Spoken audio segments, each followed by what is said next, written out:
Good morning বন্ধুরা, সবাই কেমন আছো? আশা করছি সবাই ভালো আছো। মায়া ব্লগ অ্যান্ড কুকিং চ্যানেলে তোমাদের অনেক অনেক ওয়েলকাম। আশা করছি সবাই ভালো আছো আর আমিও ভালো আছি। তো স্কিপ না করে পুরো ব্লগটা দেখার অনুরোধ রইল। আশা করি তোমাদের ভালোই লাগবে। ঘুম থেকে কিন্তু অনেক সকালেই উঠে গেছি। উঠে অনেকটা কাজ আমার হয়ে গেছে। আর এদিকে ঠাকুরের ফুল তুলে ঠাকুরের বাসন মেজে ঘরটাও মুছে নিয়েছি। সকালবেলার চাটা খাওয়াও শেষ হয়ে গেছে। আর ছোটো ছেলেকে টিফিন দিয়েছি, ও খেয়ে কিন্তু পড়তে চলে গেছে। আর বড় ছেলে কিন্তু ঘরে বসেই পড়ছে।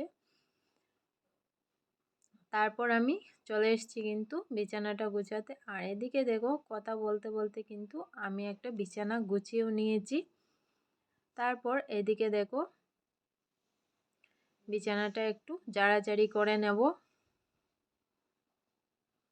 তো দেখো, বিছানাটা একটু ঝাড়াঝাড়ি করে নিয়েছি। আর এদিকে হচ্ছে ছোটো ছেলের টেবিলটা একটু গুছিয়ে নিয়েছি। এখন যেহেতু বইয়ের থেকে খাতাটা বেশি, টেবিলে তো আর জায়গাই হয় না। আর তোমরা তো দেখেইছো বিছানার মধ্যেই কিন্তু অনেকটা খাতা রাখা আছে। তো এগুলো রোজ দিন ঝাড়াঝাড়ি করেই রাখতে হয়, তা না হলে তো অনেকটাই ধুলো জমে থাকে।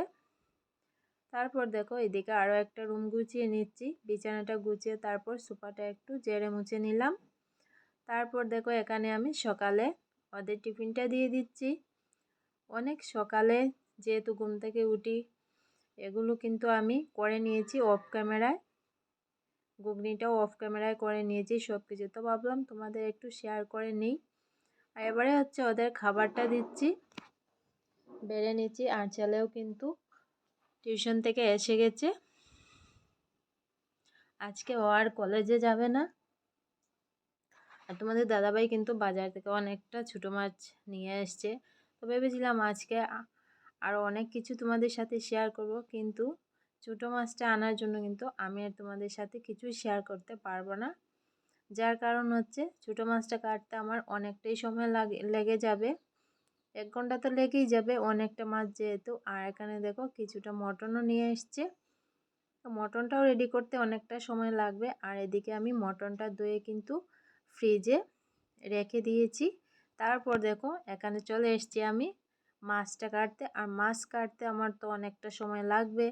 তো পুরো মাছটা কাটা তোমাদের সাথে কী করে শেয়ার করব। আর এদিকে দেখো, মাছ কেটে ফ্রিজে অনেকটা রেখেছি আর কিছুটা আমি বার করে নিয়েছি। এখানে দেখো, পেঁয়াজ কেটে নিয়েছি আর একটা পেস্ট তৈরি করে নিয়েছি, আদা রসুন কাঁচা লঙ্কা পেঁয়াজ। আর এখানে দেখো, পেঁয়াজও কেটে নিয়েছি কিছুটা, আর আলু কেটে নিয়েছি বড় বড় টুকরো করে। তারপর দেখো, কড়াইটাও বসিয়ে দিয়েছি। আর কিছুটা মাছ হলুদ লবণ দিয়ে আমি মেখে নিয়েছি। আর এখানে চিকেনটাও কিন্তু আমি হলুদ লবণ মরিচের গুঁড়া সব কিছু দিয়ে, টক দই সব কিছু দিয়ে ভালো মতো মেখে রেখেছি। আর তারপর কিন্তু তোমাদের সাথে শেয়ার করছি সব কিছুই। আর এদিকে দেখো, আলুটা ভেজে নিচ্ছি। মটন রান্না করতে কিন্তু আলুটা ভেজেই করলে ভালো হয়, আর খেতেও কিন্তু অনেকটা টেস্ট হয়। চিকেন রান্না করার সময় আমি কিন্তু আবার কখনো আলু না ভেজেই কিন্তু চিকেনটা রান্না করে নিই, কিন্তু মটন রান্না করতে এটা আমি কখনো করি না, যে আলু না ভেজে কখনো কিন্তু মটন রান্না করি না। এতে খেতে ভালো হয় না। আর এদিকে দেখো, মাছটা কিন্তু ভাজতে বসিয়ে দিয়েছি আর একটা প্যানের মধ্যে। তো দেখো, কিছুটা মাছ কিন্তু আমার ভাজা করা হয়ে গেছে। এবারে এগুলো নামিয়ে আরও কিছুটা মাছ আমি এর মধ্যে দিয়ে ভেজে নেব। তো পুঁটি মাছ দিয়ে একটা চচ্চড়ি করে নেব। আর এখানে দেখো, আমি মটনের জন্য কিন্তু মশলাটা কষিয়ে নিয়েছি ভালো করে। মশলা থেকে তেলটাও ছেড়ে দিয়েছে, দেখি বোঝা যাচ্ছে কিন্তু মশলাটা কষানো হয়ে গেছে। এবারে এর মধ্যে আমি দিয়ে দেব মটন।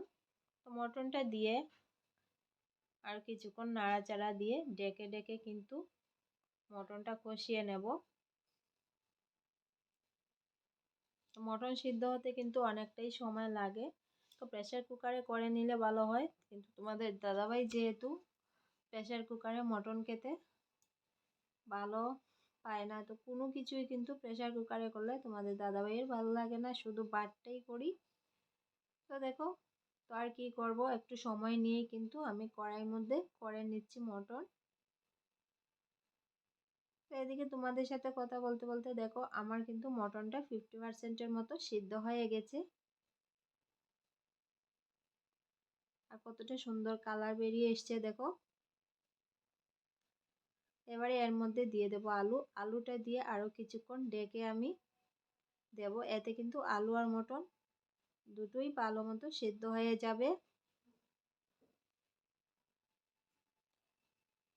আর এখানে দেখো পুঁটি মাছের চচ্চড়ির জন্য কিন্তু সব কিছু দিয়ে দিয়েছি, আদা রসুন পেঁয়াজ সব কিছু দিয়ে মশলাটাও দিয়ে দিয়েছি, দিয়ে ভালো করে কষিয়ে নিয়েছি। আর এখানে দেখো মটনটা কিন্তু খুব সুন্দরভাবে কষানো হয়ে গেছে।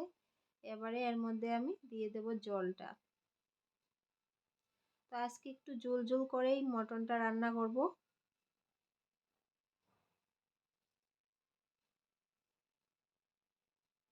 তো এখানে দেখো আমার পুঁটি মাছের চচ্চড়িটা হয়ে গেছে। এবারে দেখো নামিয়ে নিয়েছি। আর নামানোর পর দেখো কালারটা কতটা সুন্দর লাগছে দেখতে। আর মটনটাও রান্না কিন্তু কমপ্লিট হয়ে গেছে, গরম মশলাটাও দিয়ে দিয়েছি। এবারে নামিয়ে নেব। আর কালারটা দেখতে কিন্তু খুবই ভালো লাগছে, খেতে কিরম হবে খাওয়ার পরেই তো বোঝা যাবে।